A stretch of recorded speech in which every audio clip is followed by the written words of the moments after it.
Well, good afternoon. Thanks everyone for coming. My name is Chris Wolforth. I'm the Acting Director of the Dickey Center for International Understanding, your host for this afternoon. Each year, our program in War and Peace Studies seeks to bring to Dartmouth a wide range of experts, journalists, scholars, artists, policymakers, to broaden our understanding of critical issues regarding war and peace. It's my great pleasure to welcome today Eric Schmitt and Thom Shanker from the New York Times. Eric Schmitt is a senior writer for the Times. He's been affiliated with the paper in a range of different positions on and off since about 1983. He's covered everything from financial and business news to the U.S. Congress and a range of domestic policy issues to, for the past 20 years, the Pentagon and U.S. national security. Mr. Schmitt's work on terrorism and the war on Al-Qaeda has led him to take assignments in Pakistan, Afghanistan, and North Africa. His reporting on national security issues has led him to receive not one but two Pulitzer Prizes. Thom Shanker joined the New York Times in 1997 and was assistant Washington editor responsible for managing the paper's coverage of foreign policy, national security, and economics from the Washington Bureau. He was named Pentagon correspondent in May of 2001 and has covered military affairs and national security strategy, including the global campaign against terrorism. He was embedded with Army Special Forces at Kandahar and has conducted numerous reporting trips to Iraq. Notably, he was embedded in the field with units from the company level through the battalion, brigade, division, and corps, giving him a rare perspective on the American war effort from the perspective of captains on the front lines to generals and other senior leadership far from the battlefield. Eric and Thom are the authors of Counterstrike, the Untold Story of America's Secret Campaign Against Al-Qaeda, published in 2011, which has received some terrific reviews.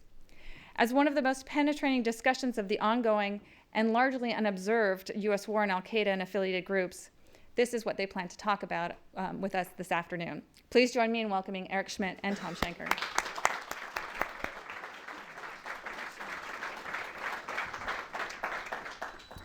Well, thank you very much for coming out. Thom and I do a kind of a tag team, and I'm the first tag on this team. So we've had a great day here in Hanover at Dartmouth, starting at 10 o'clock and running through a couple of classes and meeting with students. And Thom and I have decided that we're quitting our jobs tomorrow and coming up here to be students again. So it's a great campus, and we really appreciate all the hospitality we've had.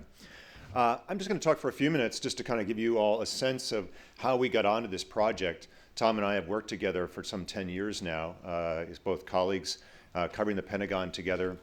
And then after I came back from a sabbatical in 2008 and to cover terrorism, we were working on a story together, as we have many times. This one was focused, however, on changing operations and tactics regarding how the American fight was going against Al-Qaeda and terrorism in general. And as we went around and we talked to various officials in the U.S. government, in the White House, in the Pentagon, in the State Department, and asking them how this had all come about, they said, you know, to really understand where we are today, you have to understand where we were on 9/11 itself and how much change there has happened since then and how much change still has to take place to be really effective. And so as we went around and we conducted our interviews, we really came up with two strands of reporting that kind of course through the book and really tie it. And the first is looking at how little the United States government really knew about Al-Qaeda and terrorist organizations in general on 9/11 itself. If you recall back then, the big issues, the national security issues for that new Bush administration at the time were things like missile defense and China, and those type of things. Terrorism was something that happened overseas. Obviously, the United States had suffered an attack, a domestic attack, in Oklahoma City, 1995. And going back, there had been the first attack on the World Trade Center tower. But even other strikes, going back to the Marine Corps barracks in Beirut, all the way up until most recently, that time, the strike on the USS Cole in Aden Harbor in Yemen, these again were things that really didn't affect a whole lot of people. So it got to the point where, as we interviewed people who were actually in the White House on 9/11 itself, and they were telling us that on that day, it became clear that Al-Qaeda was the organization behind the attacks on the World Trade Center towers and the Pentagon. There were actually people inside the White House asking each other, Al who was responsible for this? I mean, it was that little level of understanding going in. So that's one area that we're tracing. The other is the response to the attacks themselves on 9/11 itself. And perhaps understandably, the first response was to send in the military, troops, small numbers at first. The special forces that went into Afghanistan teamed up with the Northern Alliance and worked with American air power to take down the Taliban government and to eject Al-Qaeda from Afghanistan. But it was really looking at how that approach and how the thought process at that time was, well, if you kill or capture enough of these militant soldiers, these fighters, if you kill or capture enough of their leaders, this organization too will collapse. There was this sense, again, of kill and capturing your way to victory ultimately would prevail. And it really wasn't until October of 2003 when then Defense Secretary Don Rumsfeld penned a very important memo to about half a dozen of his civilian and military aides. Now at this point, we always have to remind our editors of the New York Times that just because Don Rumsfeld said it didn't make it automatically wrong.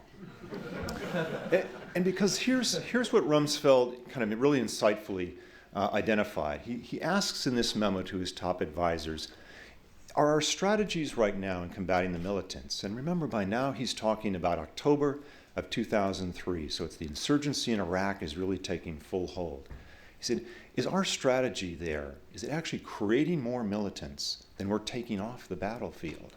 And if it is, we need to come up with a new strategy. We need to come up with a new way of dealing with this elusive, shadowy enemy. And so what we do in the book really is trace how the military, the United States goes from this military-centric kill and capture focus to using many more agencies of the federal government in this fight against terrorism. The State Department, for instance, and its diplomats are called upon in ways they hadn't before to help identify and focus on the root causes of terrorism in the countries where they're posted. The FBI deploys scores of agents overseas to work with their foreign counterparts in combating terrorism almost as a crime. And the Treasury Department is tasked as the lead U.S. agency to help identify, track, and choke off the financing that's really the lifeblood of terrorist organizations. So these two strands of reporting, both a much more nuanced understanding of terrorist networks and Al-Qaeda in particular, far from imperfect, but much better than it was on 9/11, and then the strategy, what we call a more holistic approach to combating terrorism, moving away from just the very important aspects, the military intelligence community, which are still vital, as they showed in last May when they killed Osama bin Laden in that safe house in Pakistan, to incorporate a much broader array of U.S. agencies working with their foreign counterparts. So what happens from there? I'll turn it over to Thom to give you the next kind of installment. Thanks, and I would like to echo Eric's comments. What a pleasure it's been to be here today. We've had just thrilling and inspiring engagements with students and with your faculty. This is my first visit to the Dartmouth campus, and I'm just incredibly impressed, and I doubt this will be my last. In fact, if I could ask a small favor of the professors and students here, if in September you see someone who looks like me but has hair out to here and answers to the name Daniel, please be very nice to him, as my younger son is joining the class of 2016. And his mom and I could not be more thrilled. So it's such a terrific institution. So as Eric said, we were really sort of struggling with how to bring together all that we had learned over 10 years into a coherent narrative. And as we were reflecting, I thought about the fact that everything important in life, as an adult anyway, I've learned from my wife, Johnny Cash, and the United States Army. And the Army is particularly relevant because the military divides the world into three very coherent categories. You have the tactical world, which is the work on the ground by the soldiers and the intelligence officers and the law enforcement community. And we have a number of very exclusive case studies, missions that have never been reported before, in an attempt to show what right looks like. Then you elevate to the operational level of a military campaign. And this is where, as Eric described, the interagency tried to come together and operate effectively. Then at the top level, you have the strategic level of policy. And in fact, we devote much of our book to a discussion of how before 9/11 and the immediate years afterwards, there was no overarching coherent grand strategy of counterterrorism. And in fact, the nation suffered because of that. In fact, one of the amazing scoops that we learned was that even though George Bush declared himself the war on terror president, he never once convened his National Security Council, his top thinkers, to talk about terrorism and what to do. To be sure, they had individual meetings about should we invade Iraq and what to do about Iran, but they never, paused and said, as the strategic leaders of our nation, is there a coherent policy or strategy to combat terrorism? Well, but as taxpayers, you should know that heavy lifting intellectually was being done, if not from the top down, at least from the bottom up. There are a lot of very bright young thinkers in some of the military commands, and especially in the bowels of the Pentagon, who are asking, were there lessons from Cold War era deterrence and containment that could be applied to this new generation of threat against the United States? Now, to be sure, it's not a perfect comparison. Terrorists, for the most part, hold no territory that you can target, as did the Soviet Union. Their headquarters are not known. They don't have factories. Their leadership locations are usually a secret. Identifying, what you could hold at risk, what you could threaten to change their behavior and achieve a deterrent effect was actually very, very difficult. But there were two seminal thinkers. One was a veteran Cold Warrior working deep in the Pentagon, and the other was his sort of young Jedi assistant, a CIA intern on loan. And we're thinking Matt Damon in the movie version of this. So if any Hollywood producers here, will be outside afterwards, happy to talk about film rights. And what they began to do was really outside of the box thinking. Even if terrorists have very few of the attributes of a nation state, are there territories that terrorists have to hold to operate? Are there virtual territories? Are there intellectual territories that the U.S. and its allies could threaten, could hold at risk, and even attack, and thereby change the behavior to achieve a deterrent effect? And in fact, they found many of these things. They cracked the code and found that, for example, terrorists really hold dear their chances for success. So that conceptual terrain, and Eric and in our reporting, we uncovered several high-level Al-Qaeda attacks that were canceled at the last minute because they feared they would not be successful or would not be as dramatic as 9/11. And it was more important to them to have the grand drama of a high casualty attack than to have an attack at all. And the mere thought that you could perhaps deter them by blocking that attack was very, very significant. Personal reputation is very important to terror leaders. Their view and how they are perceived across the Ummah, the Islamic population, is very, very important. So the U.S. began attacking that in very clever ways by generating publicity campaigns pointing out that more than 80% of those killed by Al-Qaeda since 9/11 were innocent Muslim men and women. And they asked, how can this be a righteous jihad? How can this be possible? Network cohesion, dependability, trust. I mean, these cells have to rely, like any secret society, on trust among their members. So if you could get inside their decision-making cycle, get inside their communication system, disrupt that, you could achieve a deterrent effect because they'd be afraid to operate because they didn't know who they could trust. Even more from those sort of virtual territories, these new thinkers identified literal targets that you could pinpoint for deterrence. And the intellectual breakthrough they achieved was that even though we in the media use phrases like shadowy terrorist cells, stateless actors, and all of that, Al-Qaeda really operates like a corporation. Call it Al-Qaeda Inc. You have a CEO. You had a CEO, Osama bin Laden. Completely undeterrable. The man's completely committed to terrorism and jihad on the West. At the bottom, of course, you have the foot soldiers, the suicide bombers. They're impossible to deter as well because of poverty of hope, poverty of education.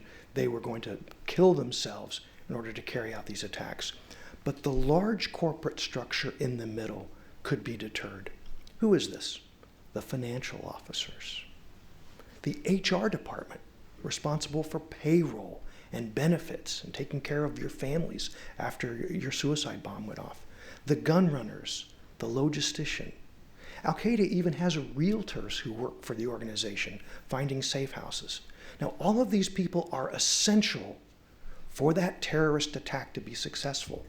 And although they're committed to the cause, they are really not willing to make the ultimate sacrifice. And so by pressuring them, by threatening them, and if necessary, even attacking them, you can achieve a deterrent effect because they'll take their business elsewhere if it gets too hot. Now, trying to rise above journalism and be academically rigorous, Eric and I took our book to a murder board out at Stanford University and sat down with a number of Cold War scholars and historians and former government officials. And it was very rewarding because they actually hated our book. It's really wonderful because they were all, these are the high prophets of Cold War deterrence. And they were really aghast that we were reporting on new thinking in the government. Not our thinking, of course, but that the government was borrowing, expanding, they thought stealing, what had been their gravy train, deterrence, and applying it to terrorism. And it's interesting, Professor Wren found the newest review of our book. The New York Review of Books, in the edition that came out just over the weekend, has a very lengthy review of our book. And Steve Call, one of the most respected journalists in America, is very complimentary. Said the book is well reported and well written and very balanced in its outlook. But he too criticizes us for trying to apply deterrence to this new adversary. Well, interestingly enough, out at Stanford, one of our scholars who put us through this day-long murder board, and pardon my French, they just beat the crap out of us, for which we're very grateful. He was a legal scholar, and he actually said that Cold War deterrence has a historic antecedent that has really all but been forgotten. And it came out of traditional criminal law, mostly in England, but across Europe, where a cop on the street with a billy club deters crime. Bars on the window of your shop deter crime. Prisons with impenetrable walls deters crime because it injects a concern in the mind of the possible criminal that he won't succeed, that he'll be caught, and he'll be punished. And so it's that traditional definition of deterrence that the U.S. government is trying to attach today. In one of our fly-in-the-wall case studies, we take you inside a Crawford, Texas meeting that President Bush convened with Don Rumsfeld when Rumsfeld first presented this new deterrence theories to the president. And even though it was gaining acceptance across the military, Bush wanted to be the war on terror president. He didn't want to be the deterring terrorism president. That was too soft. It was too wimpy. It wasn't Texas enough for him. And so as it turned out that day, very serendipitously, another senior official who was briefing Bush was General James Cartwright. He went on to become the vice chairman of the Joint Chiefs, but at the time, he was commander of Strategic Command, which owns the crown jewels of deterrence, the bombers, the land-based missiles, the submarines. And Bush turned to Cartwright, former fighter pilot with one of those funky call names. He said, "Haas, what do you think about this? Rummy's way off the reservation here, right?" Cartwright said, "Mr. President, with all due respect, we're doing some of this same intellectual work, and it's really important." Cartwright was there that day not to talk about terrorism or deterrence, but to brief the president on missile defense, which Bush loved. And what Cartwright said to him was, "Mr. President, this interceptor system that you want to put in California and in Alaska and Europe will have 20 or 30 interceptors tops. We're guaranteeing you 30, 40% success. That's it.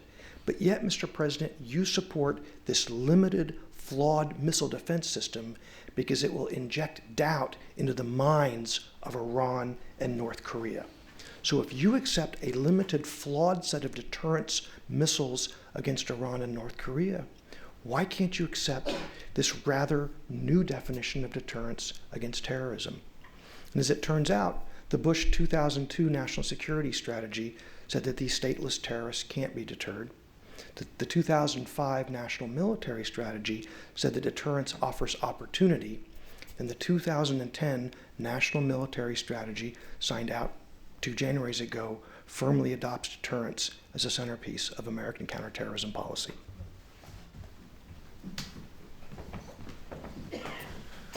So Thom has brought you up to 2005 and our journey that started in 2001 The meeting in Crawford is in the summer of 2005, and by now there is this framework that's developed in Washington for this kind of deterrent strategy, how you work and how you apply these elements against terrorists. But how do you apply that in the field? If you're downrange, if you're in Iraq, or if you're in Afghanistan, how is this starting to seep down into the field? And the reporting that Thom and I have done have revealed a couple of examples I'll tell you about now. One involves a particular Taliban element that's operating in Nangarhar province in eastern Afghanistan. And the problem here for the Americans and their Afghan allies was that the Taliban insurgency in this part of eastern Afghanistan continued to grow, and as Thom said, their portion of the network, their financing network, was thriving. And what they were doing was they were using an ancient system called hawalas. Hawalas were a century-old system of money changing where basically somebody can go into a family-run business in Kabul, put some money down, and the money comes out the other end essentially in Kandahar with no paperwork, no sense of Western accounting practices that you can combat this with. So very difficult using traditional means to go after this important form of terrorist finance, the financing itself. So what the Americans did with their Afghan allies is look at this community, and there's some 300 hawalas, 300 family-run businesses in this hawala network in Nangarhar, and they went in and they shut down about half a dozen of them, just shut them down, shuttered the buildings at all. And then in a kind of Sopranos moment, they turn to the rest of them and they look and say, "Nice house you all have here. Nice garden you have with your house. That's a really nice lifestyle you have for your family, your children, your grandchildren. It'd be a real shame if all that went away if you continue to do business with the Taliban. We know you do legitimate business with plenty of other people, and we have no problem with that. But if you continue to do business with the Taliban like you have these many months, we will come in and we will shut you down, just like we shut down your neighbors." And within a matter of weeks in this portion of Afghanistan, the Taliban's operations suddenly ran into all sorts of problems. They couldn't finance the operations the way they could because these hawalas would no longer do business with them. Their self-interest told them, we're not committed to the cause that greatly, and the Taliban had to move on, at least for the moment, to other portions of Afghanistan to do their business. Again, thinking of where the nodes are most vulnerable and using this deterrent impact on them. The second example we talk about happens in Iraq, where you had by 2006 and early 2007, the insurgency is in full flame, in part fueled by rash of suicide bombers. And these are scores of young men who are being recruited by Al-Qaeda from all over the Middle East and North Africa. And they're arriving primarily through Syria, coming down through what the military calls rat lines from Syria into western Iraq, and then down into the capital around Baghdad. Carrying out terrible car bombings and suicide bombings with vests and all. And initially, the strategy was to combat these fighters, these young men, as they came in, almost on a one-by-one basis, just try and pick them off as they come along. But what the Americans found after several months of trying to deal with this problem was Al-Qaeda had a seemingly endless supply of young men who were willing to carry out the ultimate sacrifice and blow themselves up. And that this strategy of going after the individual bombers was not working. But what they did realize was as they were studying that network approach, again, thinking about what makes up Al-Qaeda and what makes up terrorist organizations. And what they found was that each and every one of these suicide bombers as they arrived, and they were getting their vests, their suicide vests, and they were getting their assignments, they were also getting something else very important. They were getting the blessing of an emir, a Sharia emir. And by getting this blessing, they were guaranteed in their minds that when they would go to heaven, they would get all the benefits of blowing themselves up. They would get the virgins. They would get all the adulation at home, all the bennies that went with blowing yourselves up as part of this organization, part of this cause. So the Americans looked at this and said, rather than going after the fighters individually, what if we went after the emirs? Pick them off, kill or capture them. These were people who were not popular in their communities, and so they weren't going to cause a big stir if these guys suddenly disappeared. And slowly, one by one, these key figures who blessed these attacks started disappearing. And you can imagine what happened next. suddenly these young men who had been guaranteed all these benefits, they were unwilling to go forward with their attacks, their suicidal attacks, without that guarantee from the religious figure that they would receive the life after benefits.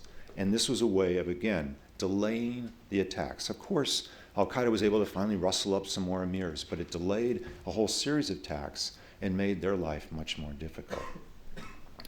The final example we talk about in these terms involves a more classic case of a militant network also operating in Iraq that's carrying out a series of classic guerrilla-type strikes. These are roadside bombings, small ambushes, small bombs, the IED attacks against U.S. and other coalition forces in Iraq. And the guy the Americans eventually identified as the leader of this militant cell is a guy named Ahmed. And he became the target, one of the main focus of this event, as this particular cell expanded its operations and continued to kill or injure scores of American soldiers there. They figured if they could take out Ahmed, that would cripple this organization. They'd become more disorganized, and this problem would at least go away in that sense. But that didn't happen, because what Ahmed did, he went underground, and he figured out a different way of communicating using messengers and staying off the grid that was so important for the Americans to use in their electronic surveillance. And instead, the attacks grew. The Americans tried another tactic they thought must work. They would put a reward out for Ahmed, figuring, sure, this is a classic Western style of approach. You put a bounty on somebody's head, and the community will turn you in. That didn't work here, because the community either was supportive of what he was doing, because he was killing Americans, or they were so terrorized they didn't dare, go and rat him out, knowing that they might be next. So these killings are continuing. The mayhem is growing. The Americans are, beside themselves. What's happening? But then they realized they started hearing about this new strategy coming out of Washington about how you might be able to deter terrorists using some of these virtual values that Thom talked about. And they started thinking to themselves, the analysts did, how is it if we can prey upon Ahmed's honor and his prestige? This may be the way of combating this network much more effectively than the way we've been going out in this kill-capture approach we've been trying to do. So what the analysts did was, instead of raising the bounty, they lowered the bounty on Ahmed. And then they dispersed a series of surrogates out into the marketplace to spread the word that Ahmed wasn't nearly as effective a militant leader as he used to be. After all, when was the last time you saw him? They spread the word that Ahmed's fighters were starting to defect and go off to other cells because he was a poor leader. He couldn't motivate his troops well enough. They were bad-mouthing him so much. It's like saying, Ahmed, he's lost a little off his fastball, if you know what I mean. Well, you can imagine this is starting to percolate in the community, and this is getting back to you-know-who, Ahmed, in his hideout. And he is pissed off. How can these Americans say these things about me, this vicious propaganda that's not true? So what does he do? He gets up on his cell phone and he starts calling his lieutenants to make sure he hasn't really lost anybody, make sure everybody's on board. This is exactly what the Americans wanted, because they knew in general where he was.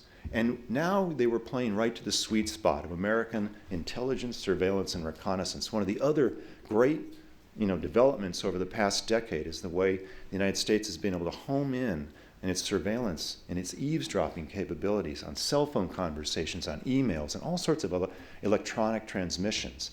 And so not only were they able to zero in very quickly and go and wrap up Ahmed, but they wrapped up the half a dozen other lieutenants that he had mistakenly called as well, brought the whole cell down within a matter of weeks. This gets to another very important part of our book, where we're talking about the developments and how the U.S. working with allies have been able to get inside and combat terrorism, perhaps as one of their most important safe havens, the internet and cyberspace. This is where terrorists conduct a lot of their business. It's where they do a lot of their recruiting, they raise money, they even do operational planning over the internet in certain ways where they're doing war games. And just as some of you may do war games, they're using the same vernacular as tens of millions of other gamers are doing. But they've got special code names and code words that they've attached to that vernacular that actually means something in their operational planning for the plot of their next attack. So what's happened?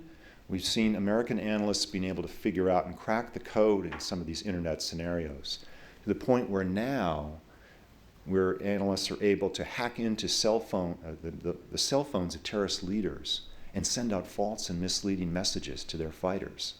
They're able to, with Arabic speakers, go into chat rooms, some of these jihadi chat rooms, and do nothing more really than pose provocative questions like, why is it, dear brothers, that we are supporting bombings of wedding parties in Amman, Jordan, that kill dozens, if not scores, of innocent men, women, and children?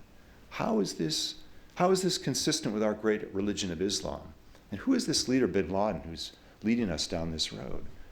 And it's meant to inject doubt and sow confusion among the ranks for those who are maybe in this organization, but they're still not quite settled in, and those who are on the edge or on the fence, wondering if they should join this group of things. Getting inside the head of these thinkers. These same intelligence professionals have been able to get in and actually forge the online watermarks of Al-Qaeda and some of its official proclamations. And you can imagine the mischief you can cause with that, again, sowing confusion and doubt throughout this. So now you are developing, again, this much more holistic approach. To be sure, you still have Navy SEALs out there every night and Delta Force guys conducting raids and killing and capturing those undeterrables who you can't get to in other ways. But then you see these other methods that they're using, the American military and intelligence communities working with their foreign allies and getting inside the heads of terrorists in their networks and combating them from the inside. Tell you a little bit more about that. It's time.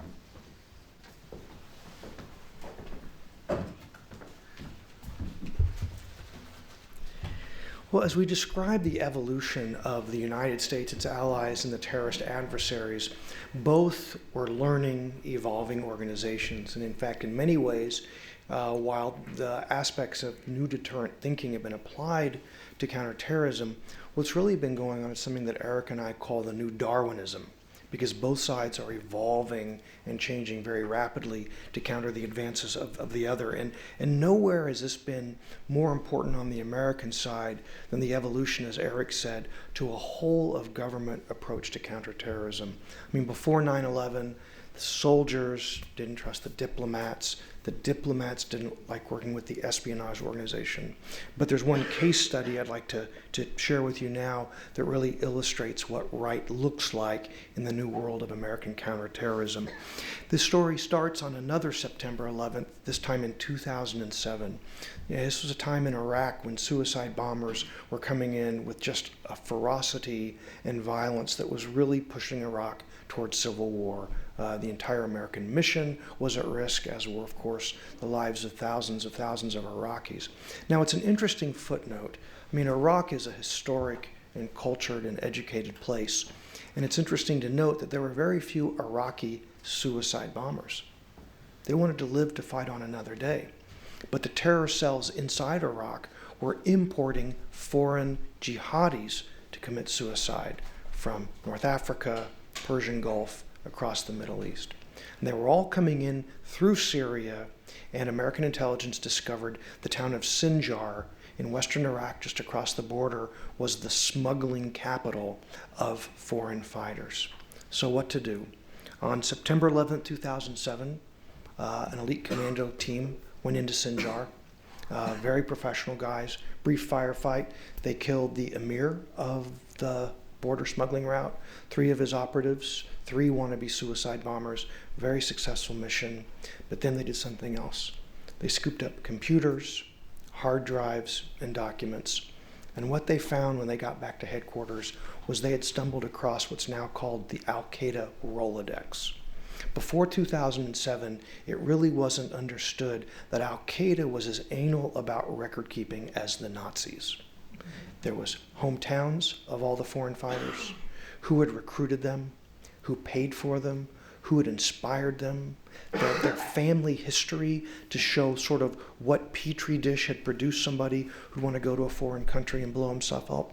And not just documentary, videos. Al-Qaeda videoed everything, like Pamela Anderson and Tommy Lee. I mean, it was the whole process of recruitment and indoctrination and training. And so by watching these videos, the American military intelligence community got unbelievable situational awareness, granularity into the entire terror recruiting process. What to do with these documents? It was a treasure trove, to say the least. Now, I didn't really understand this before, but in the system, he who captures the intelligence owns it. And at this time, the head of the special operations community in Iraq was a fellow who wasn't very well known then, but perhaps you heard of him since. His name was Stanley McChrystal. And McChrystal was a veritable genius at the tactical, operational, and strategic level. He wasn't so much of a genius dealing with Rolling Stone correspondence, but nobody's perfect, right? And so what McChrystal said, let me back a bit. One of the important things he had done was to knock down the barriers across the interagency, and he was kind enough to invite both Eric and me to his headquarters on multiple occasions. And you'd go into the special operations headquarters where he was, and you would see, of course, DIA and CIA there, but you'd also see Justice Department, and you'd see State Department. You'd see Agriculture Department representatives sitting with McChrystal's commandos. Why? Because the poppy growth was sending money to the insurgencies, the terrorists. So how do you deal with this holistically? So here's McChrystal in his headquarters with the interagency team around him, and he did two things very historic. First, he declassified the entire trove, and he sent it both to West Point and to two analysts at Special Operations Command to translate it and to work up some matrices. What they found was very, very interesting. There were ink spots of recruiting. To be sure, every country in North Africa and the Middle East was sending suicide bombers to Iraq, but Saudi Arabia and Libya accounted for 2/3. Very interesting if you want to focus your effort rather than do sort of the soccer mom thing with everybody chasing the ball. And so the second historic thing that McChrystal did, he took all of this intelligence and he gave it to the State Department. Now, what did the State Department do? They mounted a 6-month-long shuttle diplomacy to all of the countries in the region that were producing suicide bombers. And they would walk in and they would say, look, you're with us or against us, that's beside the point. But here are documents that show the radical elements operating inside your country. This is not propaganda. Here's your internal passport. Here's your nation's travel documents. Here's the kid's birth certificate. These are coming from your country. And even if, in a place like Libya, when the diplomats went there, even if, Colonel Gaddafi, you're happy that we're getting bloodied in Iraq, think about this. Some of these foreign fighters that leave from Libya and go to Iraq are not going to be suicide bombers, but they're going to learn how to be terrifically strong guerrilla fighters. And someday they may come back and fight you. And interestingly enough, I was in Libya in December, and one of the militias that's holding the airport road in Tripoli is made up of Iraqi vets who did make jihad and came back and then joined the anti-Gaddafi coalition. So these American diplomats were telling Gaddafi the truth. And he listened a little bit, and they went to the town, shut him down. In Saudi Arabia, the case was easier to make. Even in Syria, I mean, Assad has been well aware of the sort of unrest in his country, and he did something that was rather remarkable. He ordered that no men between the ages of 18 and 35 could fly to Damascus on a one-way ticket. Now, seems pretty obvious, but it really helped stem the flow of suicide bombers. Eric and I interviewed General Petraeus, who was commander in Iraq at the time after this operation was completed, and he said that the most significant factor in stopping suicide bombing in Iraq was not any individual mission or any raid, but this whole of government effort that began in Sinjar on September 11, 2007.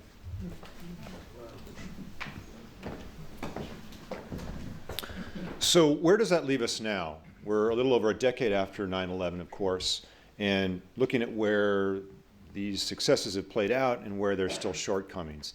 And I think the good news is that the al-Qaeda senior leadership that orchestrated the 9/11 attack, that was in Afghanistan on 9/11, that fled into the mountains in Pakistan across the border, that organization has been almost devastated. I mean, bin Laden's death last May really capped off a series of incidents where those top leaders have been killed or captured, and there are only a handful left now in Pakistan that are still kind of carrying the main al-Qaeda senior leader mantle, if you will. These are still dangerous operatives, though. They're still looking to acquire weapons of mass destruction, radiological material for a dirty bomb, so there's still very much a focus, as we see even as the U.S. drone strikes have now resumed in Pakistan after a nearly 2-month hiatus because of the tensions recently with Pakistan. The more troubling news really has to come with what's happened in the last decade. If you think of Al-Qaeda as a corporate structure, they have developed franchises over the last decade. They now have franchises that operate in North Africa and the Maghreb, in East Africa and Somalia. Al-Qaeda in Iraq is resurgent now that the last of the American combat forces have left there. And perhaps the most troublesome franchise of all is in Yemen.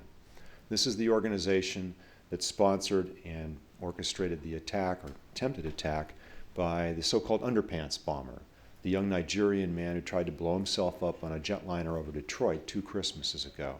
Same organization 10 months later packed explosives into printer cartridges, put them on a couple of cargo planes, routed through Europe, and but for some very timely intelligence help from the Saudis, that bomb could well have gone off either over the Atlantic or perhaps over Chicago, is where their destination of these bombs were.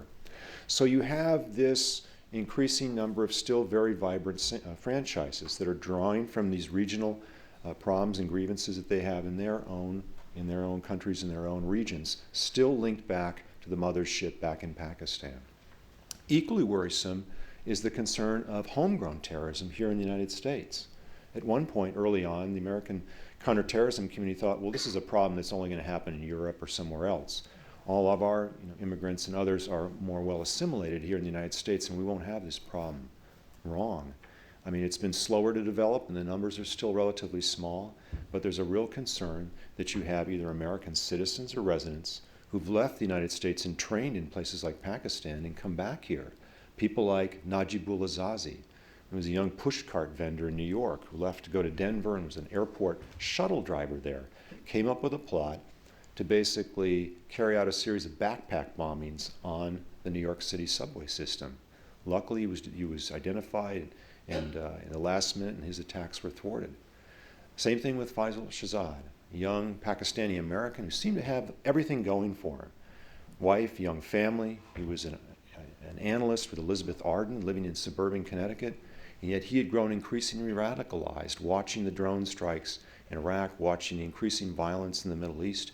And on his trips home to Pakistan, he would slip away for days at a time and train in northwestern Pakistan.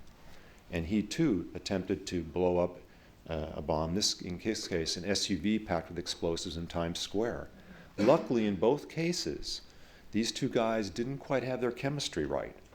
And the bombs that they were working on didn't quite go off. And also sharp-eyed vendors in New York who kind of watched this thing.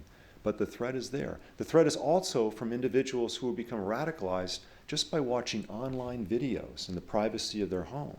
Videos created oftentimes by a guy named Anwar al-Awlaki, who was an American-born cleric who preached in mosques in Northern Virginia and in San Diego, and then fled to Yemen, where he became al-Qaeda's chief propagandist, and until he was killed by a drone strike in Yemen last year, was also becoming one of their top operational planners for this very important franchise. And so it's for this reason, even though the news is a good news, largely in terms of the main al-Qaeda threat, and the threat of a mass casualty type of attack on 9/11, that threat has perhaps diminished. The threat from other sources of al-Qaeda radicalization, be they the franchises or homegrown terrorists here in the United States, is still strong, in large part because it's so difficult to identify those homegrowns. If it's just one or two people who aren't working in a network, aren't working with a cell, it's very difficult for local law enforcement or the FBI to identify them and arrest them. That is why at the end of our book we make some conclusions, and one of the major ones is we will be attacked again. This country will suffer another terrorist attack. We cannot say when or how. That's part of this whole process we've been talking about over the last 45 minutes, is how the process now and the goal is to push that day as far into the future as we can and to diminish the effectiveness of that attack when it comes. And there's some evidence that that is working. If you look at the concern on the 9/11 anniversary, just last September, and you think back to what the threat was, obviously the attack on 9/11 itself and the bombing, the attacks that took down the Twin Towers in New York and the Pentagon in Washington was attacked. And what were they really? What was the big counterterrorism concern last September 11th? It was a couple of guys who might have been coming in. were Americans, and they might be carrying out a truck bomb of some kind or a vehicle bomb of some kind in Washington or New York. So the threat has been diminished, but it's not dissipated completely. And it's also a concern here because Al-Qaeda and these franchises are no longer, they understand they no longer have to have the big mass casualty to be seen as being effective for their world. Even though that underpants bomber failed, he was hailed throughout the jihadi blogs as being successful because as far as he got, look how many steps he got through, look how many layers of security he got. He was on that plane, and if that chemistry had just been a little bit better, that plane would have come down. And in fact, they bragged about it in their next attack, that one with the explosives, the one that forced the West to shut down their air cargo system for a couple of days in many parts of the world and forced the West to spend hundreds of millions of dollars to secure and safeguard that network. They bragged that their operation for that, it only cost them $4,200. That's all. And so here was the idea that you can leverage a very small amount of money. You can get at one of the great vulnerabilities we now face is our weakened economy. It's not just bringing down towers, it's bringing down a whole economy, and you can do it on a relatively small shoestring budget. In one of our last interviews with Defense Secretary Bob Gates, he talked about this and what the terrorist strategy really is. And he said, in many ways, it's like they're throwing pebbles into the cogs of the great Western economy. And that while the United States and the West, they have to be good and lucky all the time to prevent an attack, terrorists only have to be lucky every once in a while to be effective. And that brings us to our final conclusion, and that is, if there is going to be another attack, as we believe there will be, it's incumbent upon our leadership, starting with the president, to instill a better sense of resiliency in this country. And by that, we don't mean a physical resilience. I think those of you who watched the ceremony of 9/11 from Lower Manhattan, we can take great pride in how this country has built up what terrorists tore down in Lower Manhattan right now, what's going on there. No, we're talking about psychological resilience, the kind of resilience that the Israelis have, that the Brits have, that many European countries have, because they've unfortunately had to go through these spasms of domestic terrorism over the past decades. And they've learned the hard lessons, that these guys aren't 10 feet tall. They're thugs, they're criminals, and in this case, Al-Qaeda is a fringe element that's hijacked a great religion. But this is a very difficult message to get through in this time, in this political time that we have, not only in Washington, but across the country. When for leaders to stand up and basically say, we're going to get hit again, better suck it up and get used to it, and don't let it get you down. You can't get up and say that in this political environment, whether you're left or right. You're going to be labeled as soft on defense, weak on national security. So how do you do this? It's very difficult. And the president, to his credit, started this conversation last 9/11 talking about resilience and the idea of unpacking that word and what it means to be hit again, and not overreacting when that next attack comes. Because in many ways, that's what happened on 9/11. The country overreacted because it didn't know any better. It didn't know the threat that it really faced. Al-Qaeda, remember, it was Al-Hu. We didn't understand where it was, that threat. There were going to be waves of attack. That was the fear. If we'd stood up on September 12th and said 10 years later we still wouldn't have suffered a second attack, nobody would have believed it. But it's a better understanding of where we are now today. Anyway, Thom and I really thank you for coming out this afternoon. We appreciate your time, and we're happy to take some questions from you. But thank you very much.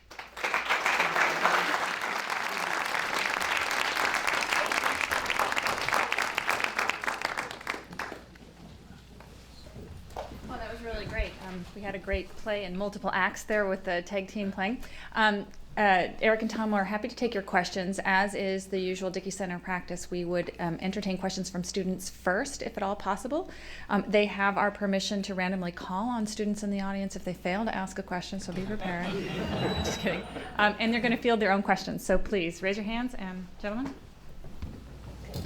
So you talked about how the most important thing is in the event of a second attack is resilience. And I was just wondering if you had any, but you also talked about how that would be difficult in the current political environment. Do you have any more specific prescriptions on how then that could be done? What would be the right response? Yeah, I'll start and then I'll turn it over to Thom, because I think one hope that we might have, one silver lining to all this, is the current budget crisis that we face. It's the budget constraints that this country is facing now. And if there is a way to perhaps couch a reevaluation of terrorist priorities and counterterrorism priorities within the budget framework, you may be able to give politicians cover to talk about the idea that, okay, if we are going to get attacked again, what does it most likely look like, and how should we shape our defense budget, our intelligence community budget, the budget of the Department of Homeland Security, and a number of others to most effectively attack that. I think if it's within that framework, you might be able to start a conversation along the way. And unfortunately, again, fortunately, this country hasn't had to go through the practical effect, with the exception of Oklahoma City and now the 9/11 attacks, of experienced terrorist bombing themselves, like they've done in many of these other countries. And so it is going to be a rather poor substitute. I think we acknowledge that. But it has to be a conversation. It was started by the president. It has to filter down through all levels of government, right down to the community level. And I think you're starting to see a little bit of that with things like what DHS is trying to do with their See Something, Say Something program. It's trying to get everyone involved in this. It's not a perfect program by any means, because they don't really tell you what you're supposed to be looking for. It's what's out of the ordinary, what looks weird. And you can imagine some of the calls that come in to these local law enforcement all over. It's like, it's like birdseed, birdshot all over the place. But it is in the right direction, so that it's not going to come as a huge surprise when it happens, and it's got people involved. So again, when that attack comes, we don't overreact, which is exactly what the terrorists want. Right. I think it has to be a matter of several speeches over months, if not years. If you think back to the language the Bush administration chose on 9/11, as Eric said so well, they didn't know much about Al-Qaeda, and I think there was a justifiable concern that Al-Qaeda might soon be coming back to attack the U.S. with a weapon of mass destruction and mass casualties.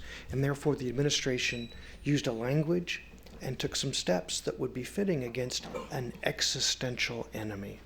And that's how the Bush administration described it. And that's how renditions and Guantanamo and waterboarding and a lot of the things that not just people say were wrong, but Congress and the courts said were wrong. Because the Bush administration cast terrorism as an existential threat, which literally means it's a threat to our very existence. Terrorism is not a threat to our very existence. The Soviet Union at the height of the Cold War could have obliterated this nation, but it's almost inconceivable to think how a terrorist attack could do that. Any loss of life above zero is wrong and a shame, and it's incumbent upon the government to prevent that. But to use language of an existential threat, and with it to then take steps that are only relevant against an existential threat, has created a climate of fear that has been very detrimental to our country. So the first and most important thing to say is, when the attack comes, this was bad, it's a shame, my condolences, we're going to get the guys who did it, but our country is still here. We are the same country. And the only thing that threatens our existence if we take steps that undermine the values that make us the country that we are. You spoke about the sort of multifaceted, multi-agency approach to combating terrorism, and I was wondering if, kind of in your research and universe, you saw any evidence of sort of international development as being seen as a tool to combat terrorism. Can we go into some place like Yemen and essentially help sort of alleviate some of those factors on the ground that cause people to want to become terrorists or cause people not to have any hope? Sure. In fact, if you look at Pakistan, this administration tried to take a very different approach in their aid proposals to Pakistan. We've long supported the Pakistani military. Some $2 billion a year, and some form of assistance goes to the Pak military every year. But what this administration did, along with Congress, was come up with a funding stream, about $7.5 billion over 5 years, called Kerry Lugar Berman funding. It was non-military funding. It was going for exactly the kind of things you're talking about, both short-term and longer-term development, that was going to try and shift the focus of attention away from having just, this kind of one single-minded approach of dealing with Pakistani leadership through a general, General Musharraf, and in one case, and now General Kayani. And it was a good idea, but it hasn't worked out in practice, unfortunately, for a number of reasons. First off, you've just had a number of setbacks in the U.S.-Pakistan relationship this particular year. The arrest of a CIA contractor who shot a couple of Pakistanis in the streets of Lahore. He said he was robbing them. Of course, the bin Laden raid itself, which greatly embarrassed and angered the Pakistanis for a number of reasons. So you had a number of things going wrong there. They had huge floods in Pakistan 2 years ago, and a lot of this money that had been earmarked for longer-term projects had to be quickly focused on immediate flood relief. And finally, at this point, the relationship is so bitter, and the security situation where a lot of these projects was going to be carried out is so dangerous that the contractors don't want to go into these areas to carry this out. So of all this money that's been earmarked, it's just over $2 billion, I think, that's actually been spent so far on this. It's been a great disappointment, I think, both for the Americans as well as for the Pakistanis. Yeah, if you have time to pick up the book, go in the index and look for the name Michael Vickers. Vickers is one of the characters that we follow throughout his career. During the Cold War, he was Army Special Forces, a Green Beret, and it was his mission, if required, to parachute behind Soviet lines and set off backpack-sized tactical nuclear weapons to stop the Red Army tank invasion of Germany. Thank goodness that never had to happen. He joined the CIA later, and in fact, he was the one who led the program to arm the anti-Soviet Mujahideen after the Soviet invasion of Afghanistan. So on 9/11, he knew these players and knew them very, very well. He came back into government as the Assistant Secretary of Defense for Special Operations, and now he is the Pentagon's Undersecretary for Intelligence. And the Pentagon owns 75 cents of every intelligence dollar. So you think the CIA is the big dog, it's really the Pentagon.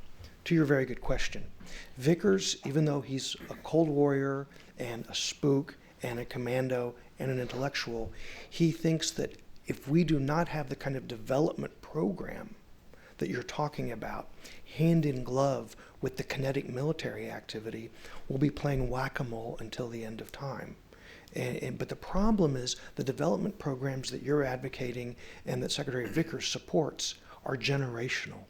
I mean, we all have to make jihad ourselves on poverty and poverty of hope and all of the shame of modern life that would inspire someone to become a suicide bomber. That takes years. So in the meantime, Vickers is, of course, responsible for organizing the sorts of clandestine and kinetic operations to take out the bad guys between now and then. But what you're describing is the one and only long-term solution.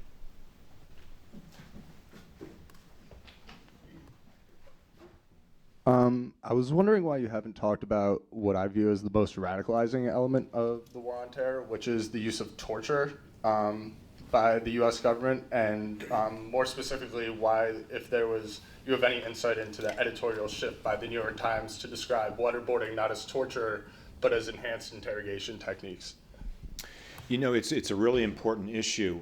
We address it only glancingly in our book, largely because there have been whole other books, committed to that topic, and the whole issue of renditions, as Thom said, and the black sites, and the whole administration's policy under President Bush to use some of those techniques. It's certainly not to say there's any less important role. We just felt for our book we wanted to focus on what hadn't been covered as thoroughly, and this had been a subject that had been pretty thoroughly covered by many of our other colleagues.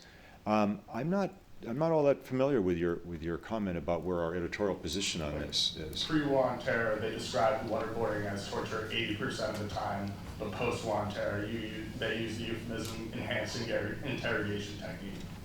Okay, we've had these debates within the newsroom and the editorial board in terms of the terminology that we use, a very sensitive one. Obviously, torture has there's a certain definition to that. Waterboarding, I think by any definition, though, is clearly in that lane. So I take your point. Yeah, and before 9/11, the use of waterboarding, I assume we're talking about the Inquisition, because most people didn't even know about it before 9/11, but it certainly has a great historic precedent. But to your broader point, one of the greatest challenges, and that all of the new deterrent thinkers wrestle with, is trying to show the Muslim world that the U.S. is as good a country as it says it is. And things like Guantanamo, Abu Ghraib, cases of torture, say to the Muslim world, we're hypocrites. And so narrowing that, what the military calls the say-do gap, is very, very important.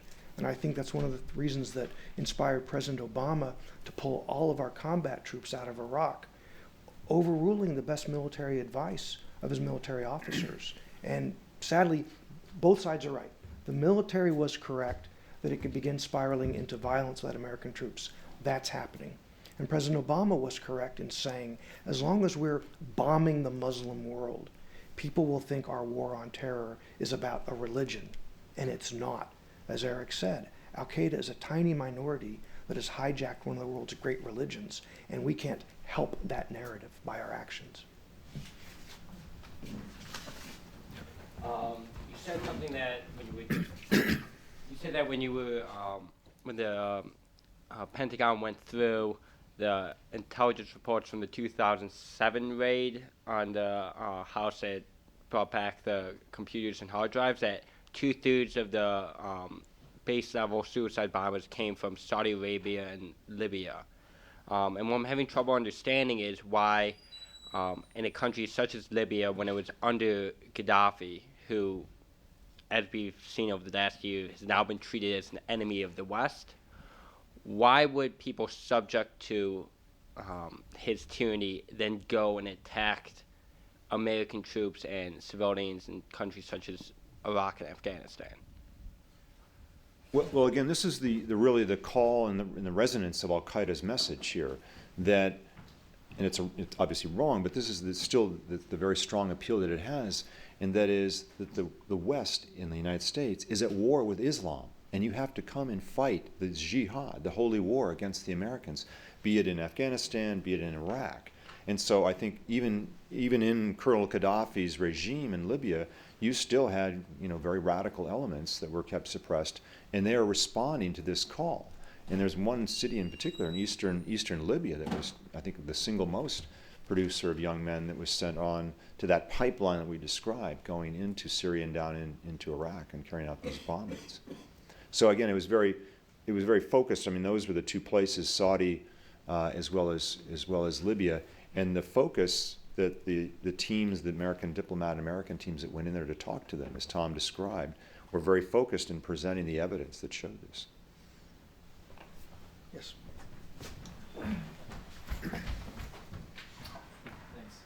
So I'm going to try and ask some tough questions. I was trying to come up with a good one while I was listening, and also listen at the same time. So you kind of touched on the idea of this mental resilience, and perhaps I have not read your book, so I'm looking forward to reading it, and perhaps it's explained more in detail in the book. But I was wondering if you could maybe explain this more, because for most, for this group of students here and faculty that are present in this room, many of them are educated about the Middle East, and they realize that Al-Qaeda is a minor group, and as you said numerous times, that it has hijacked a great religion. But I think it's fair to say that most Americans don't have that understanding, and largely because they're ignorant about trying to learn about the religion and about the culture. And so if they're supposed to form a mental resilience and they choose to remain ignorant, or I don't know, I mean, because I was one of them too, and I chose, I'm an Arabic major here, and I've learned so much. It's studying, it's totally changed my perspective on the religion and the culture and the people. So my question to you is, how do you really expect people to develop this mental resilience when the evidence is leading to the fact that most people really just don't want to know? So. Well, you put your finger on the real problems, and resilience is not only the president standing up and say, get ready, here it comes, but having this much more nuanced cultural understanding of Islam as a religion, what's going on in the Middle East, of some of what's been going on during Arab Spring. We haven't really talked about that, but interestingly enough, Arab Spring happened without any kind of Al-Qaeda involvement whatsoever, even though they've been urging the citizens of these countries to rise up against these regimes now for many, many years. But Arab Spring initially, obviously, was fueled as a secular movement, largely youth-driven, social media fueled, and it had no impact from Al-Qaeda. Now fast forward, we're coming up on the first year anniversary of many of these uprisings in places like Tunisia and Egypt, and Al-Qaeda has scrambled, as kind of elusive and adaptive as they are, to try and position themselves to capitalize on the disillusionment that's coming in many of these places, many of these countries where many of the identifying features that recruiters look for, that poverty of hope that Thom talked about, the joblessness and all. These are the kind of things they're going to prey on and basically say, continue the revolution, continue the armed revolution that we espoused.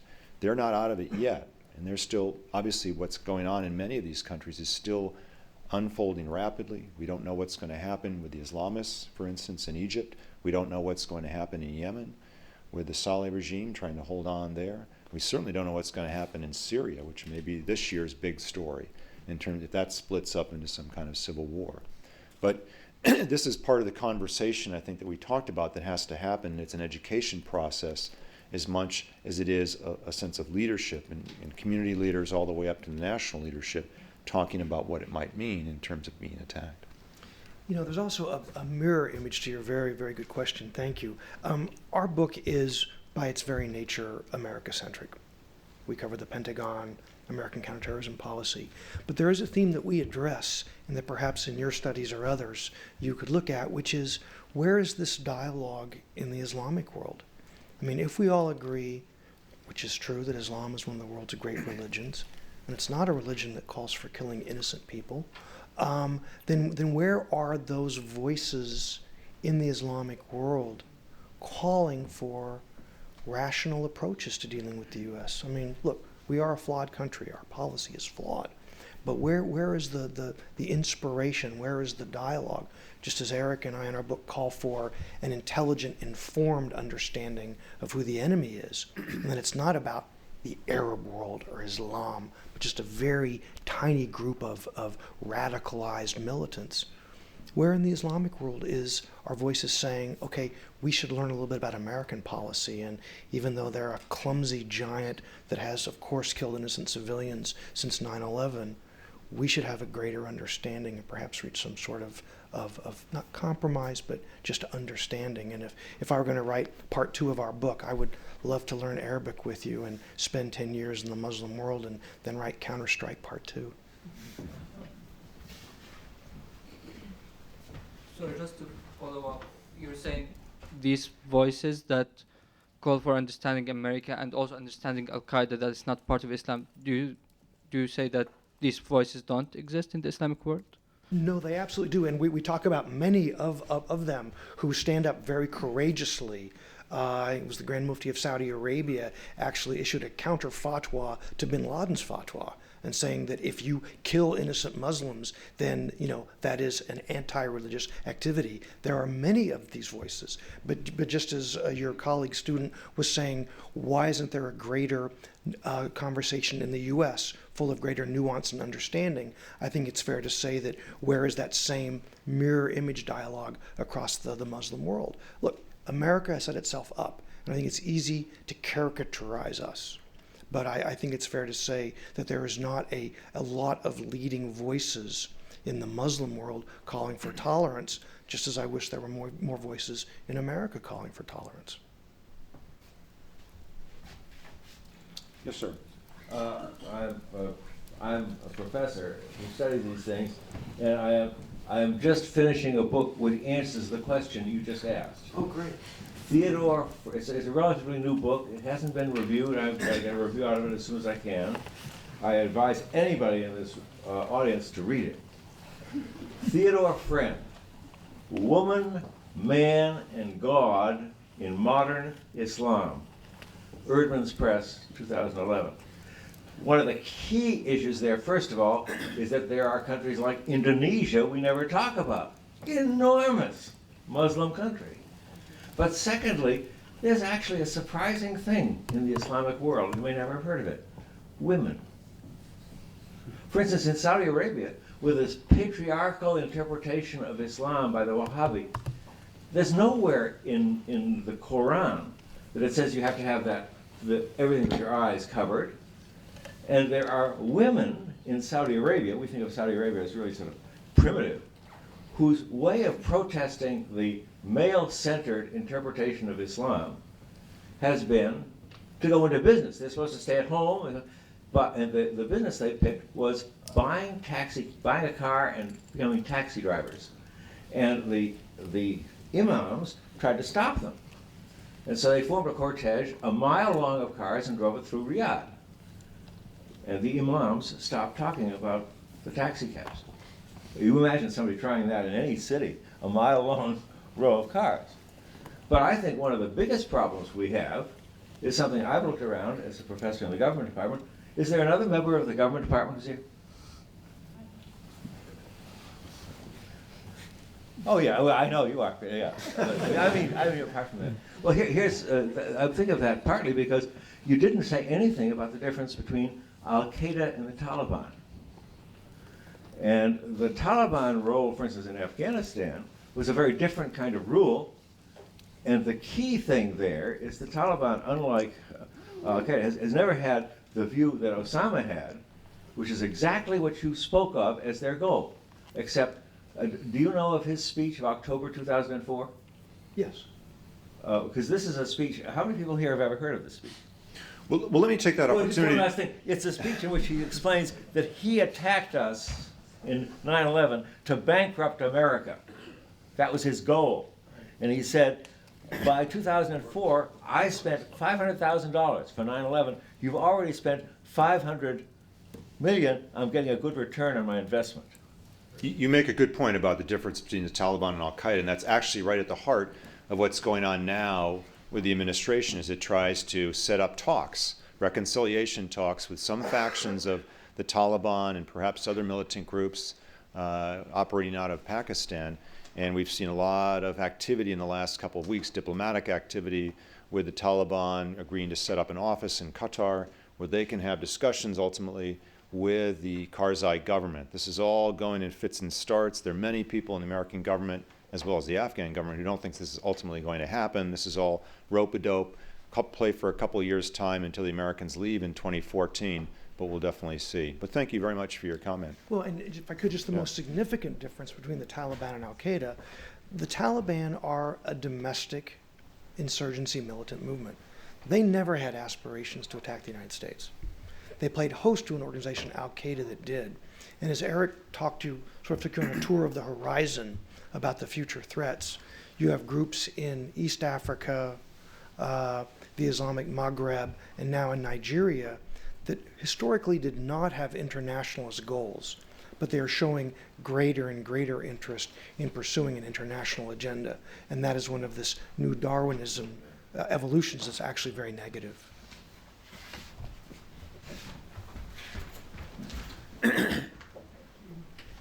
Excellent presentation. Thank you very much, Eric and Thom. I have two questions, unrelated, but I wanted to ask two of them.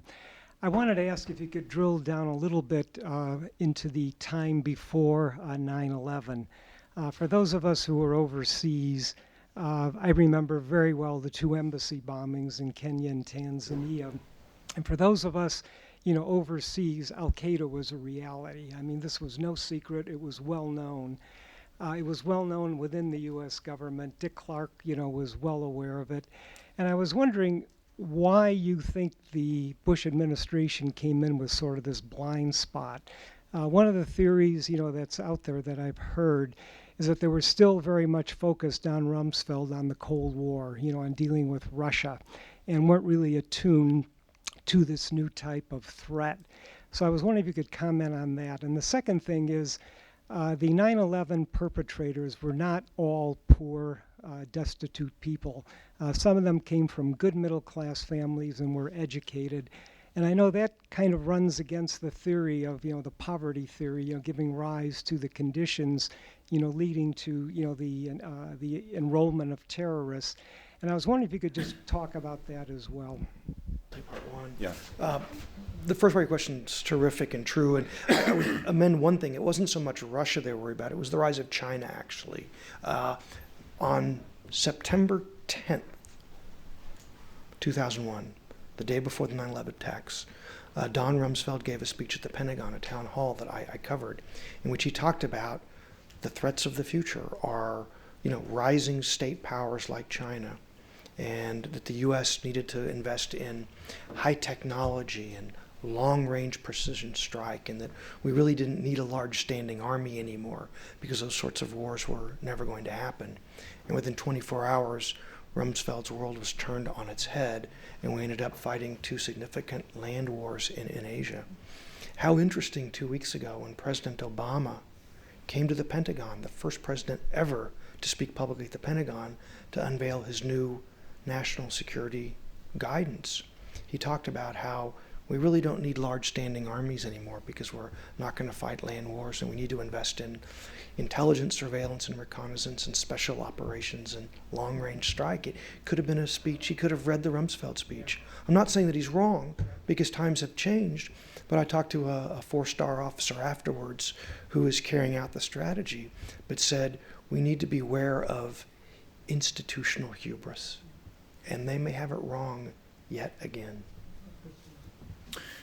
Your second point, Dean, is well taken also, in that certainly while we were talking about the impact of this poverty of hope that can affect many of the foot soldiers, and those do come, many of those young guys and women now too, we see, come out of very modest backgrounds. Some of the key leaders of Al-Qaeda have come from, quite educated backgrounds. I mean, Amin al-Zawahiri, who took over for bin Laden, is a medical doctor coming out of Egypt.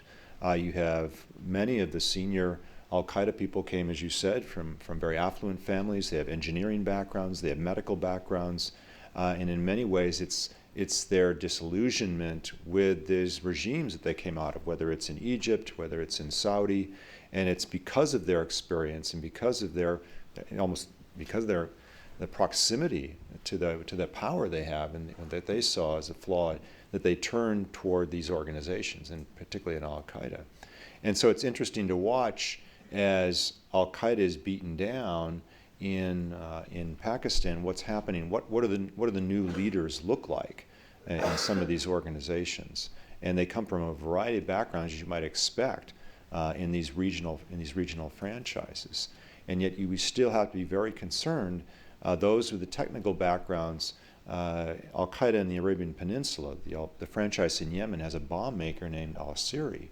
And this guy is perhaps the most dangerous operative that Al-Qaeda has out there now. He's the bomb maker who, did the underpants bomber. He then did the explosives. He did a practice run several months before all that when he used his brother as the test case. And his brother got an invitation to speak before one of the key Saudi princes who deals with counterterrorism. Basically, he was going to essentially give himself up, and he was going to be a bridge to some of the more militant networks in Yemen. The prince welcomed him into his chamber, and he had a special bomb strapped in his groin, just like the Nigerian kid did. And he detonated that bomb, and the only flaw in it was oriented about 90 degrees off. And so what happened was the explosion went straight up and down. It impaled his head in the Saudi king prince's ceiling. The concussive blast blew the Saudi prince across the room. He was injured but not killed. And this guy, basically his shoes and his head were all that were left standing here. If he had just oriented the bomb the other direction so it was pointed outward instead of up, he'd have killed that prince. And it would have been a huge propaganda coup. So it's, again, each time he just misses. And this guy is out there because he's learning from each individual case. And he is the most wanted man right now among the top operatives that Al-Qaeda has. Yes, sir. You mentioned hacking, and that's a great resource we have in this country, but does the CIA, et cetera, have an organized hacking effort, and how many people would be involved? Yes, not only them, and lots. When Secretary Panetta unveiled the new budget, he said everything was being cut. He has to find $487 billion in cuts in military spending over the next 10 years. The only 3 areas he's not cutting are special operations, intelligence, surveillance, and reconnaissance, and cyber. So, and it's all across, it's not just in the intelligence community. There is the cyber command that the military's just set up, which is co-located with the National Security Agency. Each of the regional military commands have new cyber units. The armed services on the Title X side, organize, train, and equip, as opposed to warfighting, they have cyber units to set up and train people. So of course it's thousands, and that is really the new terrain, not just of terrorism, but of state-on-state competition as well. I mean, every day The Pentagon is attacked tens of thousands of times, mostly out of Russia and out of China. The problems, of course, are attribution, because you can sit in an internet cafe anywhere and do as much damage as if you're sitting in the intelligence community's headquarters. So attribution is a challenge. Sovereignty is a challenge, because a cyber attack on the US may travel through servers in Germany. Well, do we have the right to take down a server in a neutral, non-combatant nation if we see the threat coming our way? I mean, none of these things have been worked out in law. The technology is so far ahead of the law. One of the case studies in our book was an absolutely virulent website in Iraq, maintained by one of the more clever insurgent groups, JRTN. I mean, these guys were clever. They had satellite trucks just across the border in Syria, broadcasting kind of their insurgent television on roads. They were always moving. So they were beaming up to a satellite and then beaming down to Iraq, but you could never target it. And their website, just before the 2007 national elections, very critical time, published 2 weeks before the vote a listing of all the polling places. This was not part of a get out the vote campaign. It was a targeting list. And so General Odierno, who was the #2 commander at the time, came back to the US and said, we've got to take this site down. And there was a huge debate across the interagency, because the intelligence community and the law enforcement community said, hey, we watch this site. We see who comes and goes. We are getting incredible intelligence that we're rolling up bad guys all the time. But Odierno said, no, we have to take this site down before the election. It is a clear and present danger, not just to my troops, but to the Iraqi people. Well, the problem was, when the cyber gurus found out where the server was, where it was hosted, good old USA. It was at a giant cloud server that had 250,000 websites. They couldn't possibly be responsible for knowing they were hosting the JRTN website. So rather than shoot poisonous electrons or blow up the building, they sent lawyers from the Commerce Department and Justice. They called on the CEO. He, of course, was aghast. He had great First Amendment concerns, but when the website was described to him, he pulled the plug. So it was down for the elections, but it popped up 2 weeks later in Indonesia. Wow. Thank you. Yeah, sure. Listen, thank you all for coming and for your attention, and we'll be hanging around outside for a few minutes.